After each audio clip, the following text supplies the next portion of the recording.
I just wonder, being Stephen King, it just seems like it would be such a dark place. Well, if I didn't have the writing for an outlet, there wouldn't be any Steve King. I'd be dead. The ideas come and they have to be let out. That's all. They just have to be let out. I think that everybody has a dark man and a dark woman inside. I would have either OD'd on dope or booze or driven a car into an abutment. As a kid, I worried about my sanity a lot. I'm not a vampire type. I don't think it's out of the question that I could have been one of those guys who would climb up to the top of the Texas Tower with a carbine and just start blasting away. Whenever an interviewer says, so, when you were a kid, what they're doing is basically saying, what screwed you up so bad that you're doing what you're doing now? Nothing happened. Well, my mother always said that she believed that my first experience with death was seeing a playmate of mine run over by a train. What I remember the most clearly about the whole incident is not seeing the kid hit by a train, if I ever did, but hearing my mother say they had to pick up the pieces in a peach basket. Why do you write all this horrible stuff? And of course, the real answer to the question is because I'm warped. One of the earliest stories that I remember my mother reading my brother and I was Dr. Jekyll and Mr. Hyde. So you see, I was warped from an early age. But in the world as it is today, though, I think if you don't have a few warps in your record, you can't get along. And that's one of the great appeals that the horror story has. When I was a kid, my mother was sort of horrified to discover that I had kept a scrapbook of stories about a mass murderer named Charles Starkweather. And at some point before, he actually rode the lightning, my mother found the scrapbook and she just horrified. She said, Stephen, what? Why are you interested in this? Do you think this man's some sort of a hero? And she was really angry at me. And I felt that if I could memorize his face, or at least the look in his eyes, that I would know that sort of person if they ever came my way. But it wasn't the sort of thing I could tell my mother. There are a lot of fathers in my stories. What a lot of them are fathers that try to be loving and supportive, which is like what I had always hoped that I would be myself as a dad, or maybe what I missed as a kid. Yeah, I would say that I was scared a fair amount. I had a big imagination. From rational fears, like losing my mother, who is my only parent. My father deserted her, and my brother and I, when I was 2 and my brother was 4, he just left. I was 2 and my brother David was 4, and he told my mother one night, he said, Ruth, I'm going to go out and get a pack of cigarettes. And that was the last she ever saw of him. No, I've never gone to a psychiatrist because I feel like what you do at a psychiatrist is you pay $75, $90 an hour to get rid of your fears, whereas if I write them down, people pay me. It's good. My daughter was howling her head off. She had an ear infection, and that meant that we needed amoxicillin. We just called it the pink stuff. And it was expensive, and we didn't have the money for it. And we got back to our apartment on Grove Street in Bangor, and there was a letter in the mailbox from Dugent Publications, and they had bought a story of mine for $500, which was top dollar then. And my wife was unloading the car and saying, what are we going to do? How are we going to get the amoxicillin? How are we going to get the pink stuff? And I said, it's no problem. I have a check here for a story, and there's going to be plenty of money for the stuff. And there were other things. There were much bigger checks that came along later, but that was the best. To be able to say to my wife, we can take care of this. And the reason we can take care of it is because I wrote our way out. Now for me, I started with short stories when I was 18, sold my first one when I was about 20, and produced pretty much nothing. But, well, I wrote a couple of novels, but they were not accepted, and a lot of them were so bad that I didn't even bother to revise them. But the short stories were making money, and I got very comfortable with that format, and I've never wanted to leave it completely behind. Look, a lot of these interviews, the question that's the worst is people will say, where do you get your ideas? I don't know where I get them. And if I did, man, would I tell you? I mean, Jesus, they've been good to me. I had heard somebody tell me in high school that some girl got her period and didn't know what it was because her parents were super religious and they'd never told her any of the facts of life. She thought she was bleeding to death. And I thought, oh my God, this could be a good story, particularly, you know, if you give her a wild talent and let her get back at the girls. If a girl like Carrie says to herself one day, okay, I'm going to take all the hems of my skirts up, I'm going to get a perm, I'm going to get some new clothes, I'm going to learn how to wear makeup.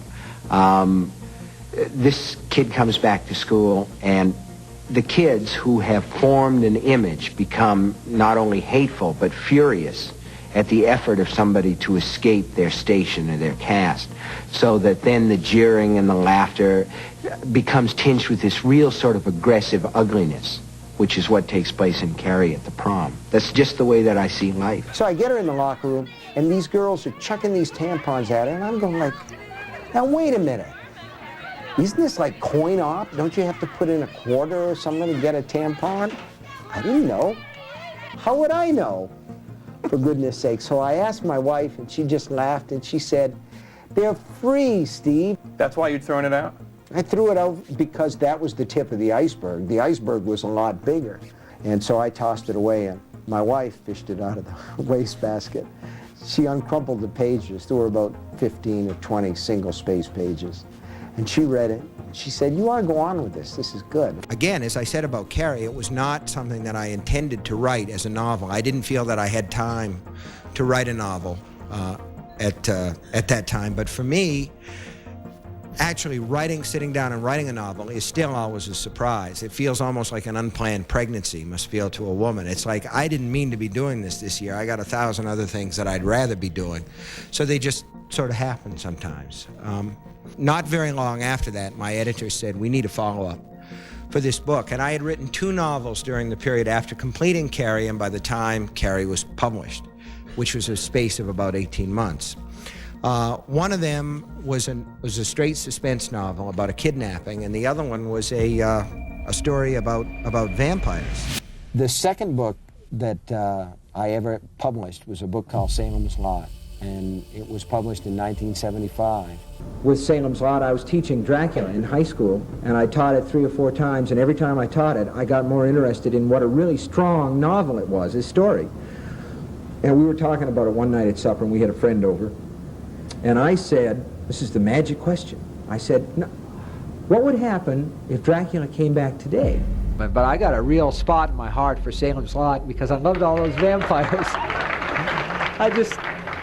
That little town and all those bloodsuckers running around. You know, the thing that really scared me were not vampires, but the town in the daytime, the town that was empty, knowing that there were things in closets, that there were people tucked under beds, they were under the concrete pilings of all those trailers. And all the time that I was writing that, the Watergate hearings were pouring out of the TV. And it shows a little bit in the book, although I think the book and most books should be mostly for fun. You see these subtexts everywhere, and I think they're the most fun, really, in the movies. The other thing is I really like to scare people. I really enjoy that. So, you know, a lady, after Salem's Lot was published, sent me a letter and said, you know, you ought to be ashamed of yourself. I'm sending this book back to you. You really frightened me. I couldn't sleep for 3 nights after I read this. And I wrote her a letter, and I said, so what? You know, you bought it. I didn't buy it for you. I'm glad you were awake for 3 nights. I wished it was 6 nights. All I know is that I sit down and I turn on the machine, and there's always that first 10 minutes that's like smelling a dead fish or walking into a monkey house. And then something will click a little tiny bit, and that leads to something else. And it's like choo, choo, choo, choo, choo, choo, choo, choo, until it's going faster and faster. And then you hit this kind of escape velocity. You're gone. The world, the normal, mundane, sort of stupid world where you got to do the breakfast dishes and you got to make the beds, you know, and you got to worry about getting the kid to the dentist. All that's gone. I can remember writing The Shining about this dry drunk Jack Torrance and thinking to myself, boy, I'm glad I'm not that guy. I drink a lot, but I don't drink that much. I'm not that bad. And then coming back to it years later after sobering up and saying, I was that guy. because there's whatever your subconscious is, it keeps sending out those messages. You walk into the kitchen and you see kid number 1 has been scribbling with crayons on the wall again, just as kid number 2 manages to spill his Dr. Pepper all over the manuscript that you're working on, and you're trying to deal with all these things, and this voice that comes from the alligator brain, the primitive brain at the back of your mind is saying, let's kill them all, okay? Let's just kill them all. There's a scene in The Shining where the little boy goes into the room, and there's a dead lady in the bathtub, and that scared me a lot. When I wrote it, it was all once it was there, it was one of those things that was just happened, and it was nothing that was planned to be in the book. It just was there. But on the rewrite, as I got closer to that point, I would say to myself, 8 days till the tub. And then it was like 6 days to the tub, and then one day it was the tub today. And when I went down to the typewriter that day, I felt frightened, and my heart was beating too fast, and I felt the way that you do when you have to make a big presentation or something's going to happen. And I was scared. I did the best job that I could with it, but I was very glad when it was over. That's strange. I mean, it came out of your head, but yet when you put it on paper, it frightened you. Yeah, I think sometimes your imagination gets a little bit out of control, and that doesn't happen a lot, even when you're writing. A lot of times there's a feeling that you're doing it what you're supposed to be doing, but that time, Well, I told somebody once that, she asked about The Shining, the movie version. I told somebody that I felt like a man who had handed Stanley Kubrick a live grenade and he'd heroically throw his body on it.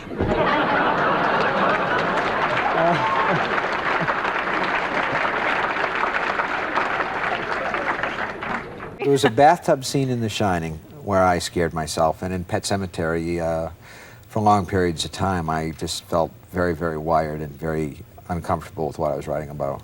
Pet Sematary, what I said was, here's something that we don't talk about. People sometimes have kids who die. There are terrible things that happen, and sometimes a child will die young.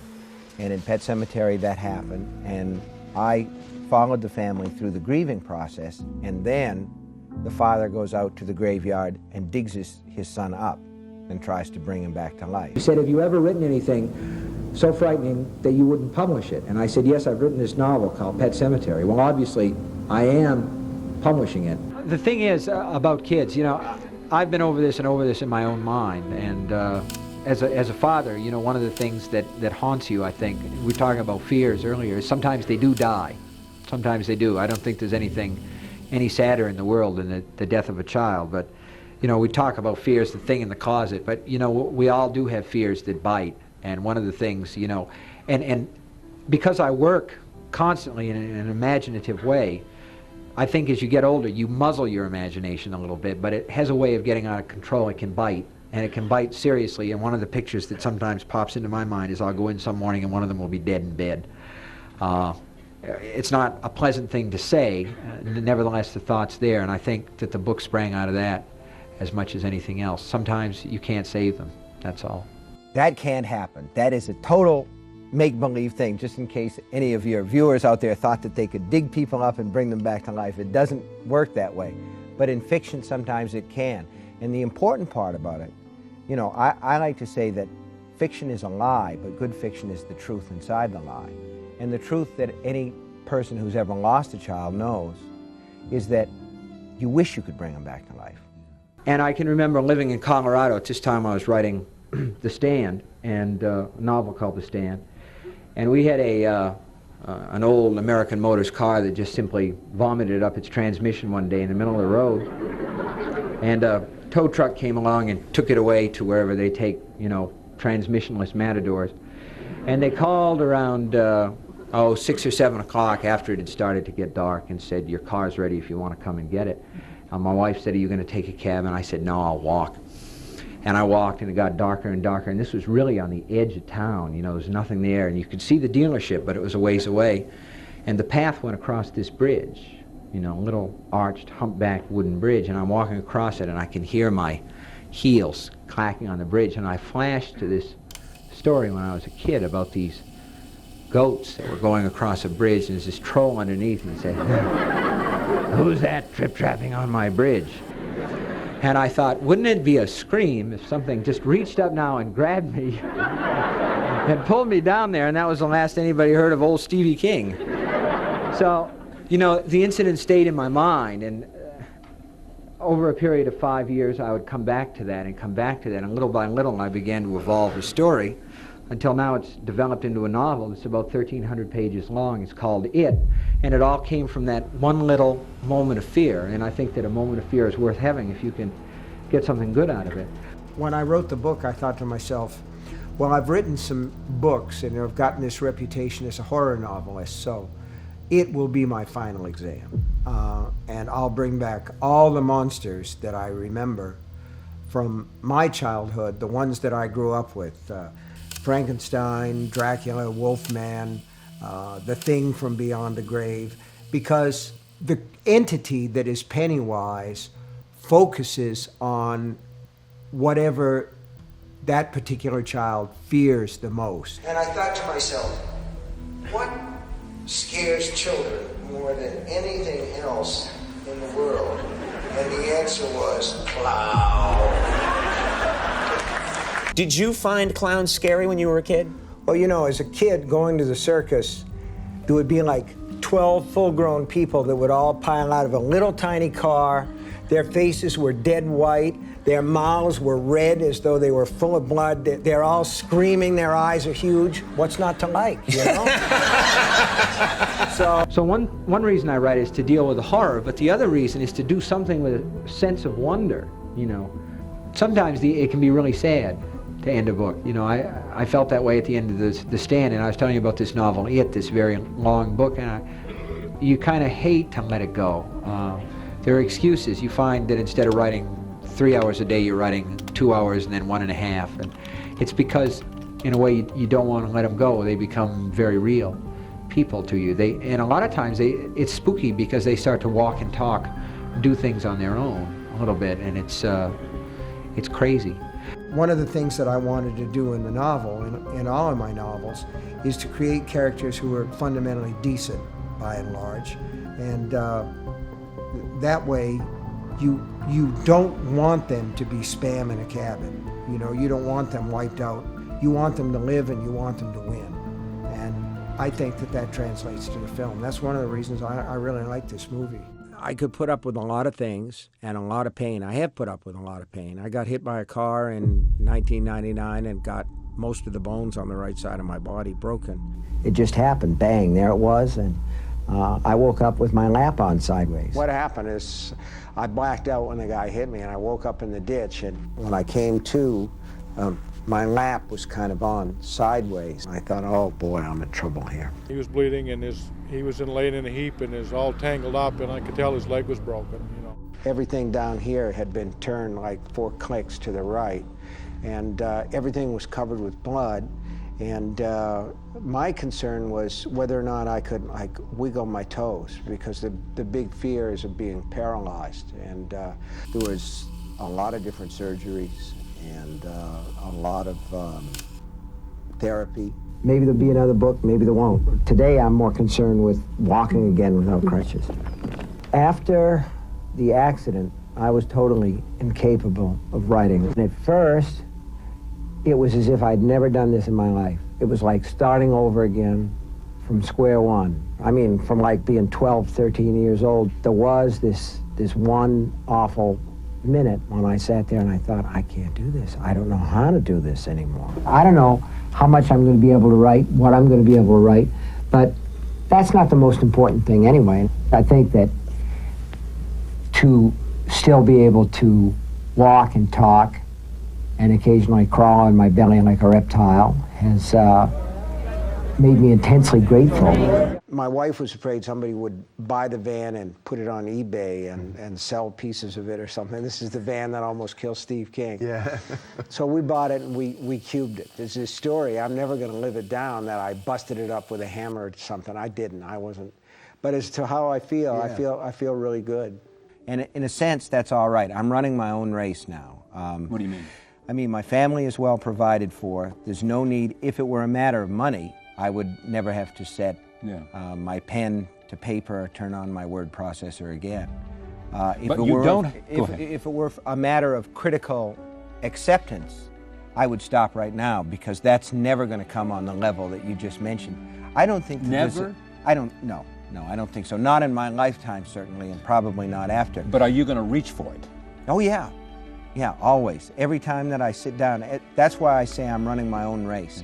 And I love the idea of frightening people, and I won't kid you about that. I just absolutely love it. Somebody took Isaac Bashevis Singer to task about this at one point, saying, you have one of the greatest voices of the 20th century. Why do you want to waste so much of your talent, so much of your ability writing these nonsensical stories about ghosts and doppelgangers and debooks and demons and this sort of thing? And Singer's reply, would be my reply. He said, because it keeps me in touch with reality. And for me, this is what it does, and this is why I do it, and I guess it's why I love it. I think that the people who think that what I write is gross, vulgar, and that it's really terrible go woo-ah! To people. Gotcha. You did. God. See how low this is? To want to do that to people? Why? And that's what it's all about. You're supposed to scare people. I always wrote out of a real articulated feeling that what I wanted to do to the reader was to hurt the reader and to also exhilarate the reader at the same time. It's not all a negative thing, but I think the book should be approached with caution. I love my readers, and that's why, if you want to explore something that's really sick, it's why do I want to scare these people that I really love? So I would say that I suffered with my imagination a fair amount of the time, but of course in the end it's taken care of me in my old age, so to speak. I'm writing to please myself, and I'm my own toughest critic. I've never been able to reach to the place that I want to be at. So Can't imagine giving up writing. I love to write. It's a blast. around Christmas time in particular, I come out to do it because it's a way of saying thanks to the people who bought the books, and allowed me to do what I want to do, which is to write books. The only thing I ever wanted was to support my family and to make sure that they were going to be okay and to be able to do what I wanted, which was to write books. I have those things. I never finished a book and felt like I'm glad that's done. I usually finish a book and say, geez, I don't want to say goodbye to these people. And if the people who read it feel the same way, then I'm really happy. What will your epitaph read? I hope it'll say, loving husband and father.